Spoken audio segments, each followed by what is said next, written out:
Ayan po, pinakbit na gulay. Ayan, may kalabasa, okra, talong, ampalaya, sitaw. Siyempre ang rekado natin, sibuyas, bawang, kamatis at sili. At kasama pa ang gabi, pangpalasa yan. Ayan. Mayroon po tayong 1/4 na karni. Ayan. Ayan po.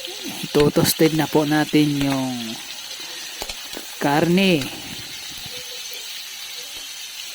Ayan. Hanggang mamaya, igigisa na natin yan. Mas masarap kung medyo toasted. Ayan po. Toasted na. Pwede nang ilagay ang sibuyas, bawang. Ilalagay natin sa gitna. Ayan. Gilid lang muna natin yung mga karne. Ayan. Sibuyas, bawang at kamatis. Yan. Pampalasa at pangpabango.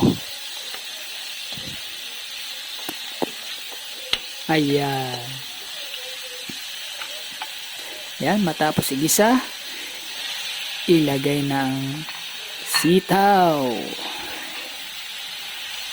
Halo-haloin. Ayan. Ang sitaw kasi medyo makunat yan, kaya siya ang inuna.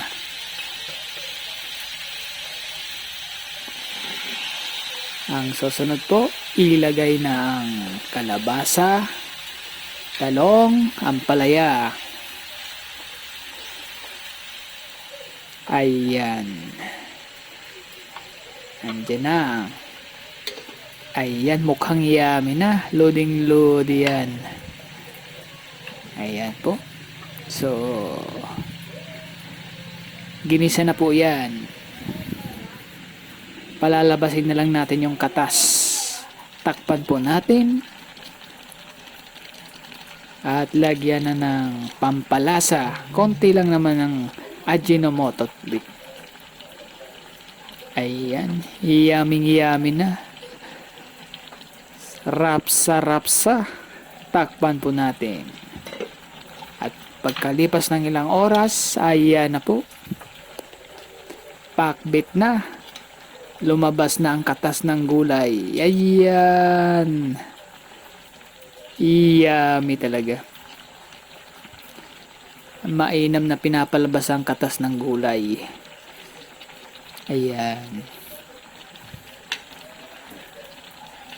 Rapsa. Tamang-tama sa mga bata.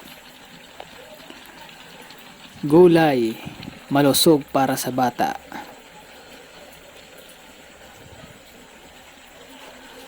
Ayan po. Lutong-luto na. Yummy. Pakbit na. Kakain na po. Ayan ang ulam namin ngayon. Kaya mga ka-FB, kakain na tayo. Rapsa. Sarap-sarap. Load yan.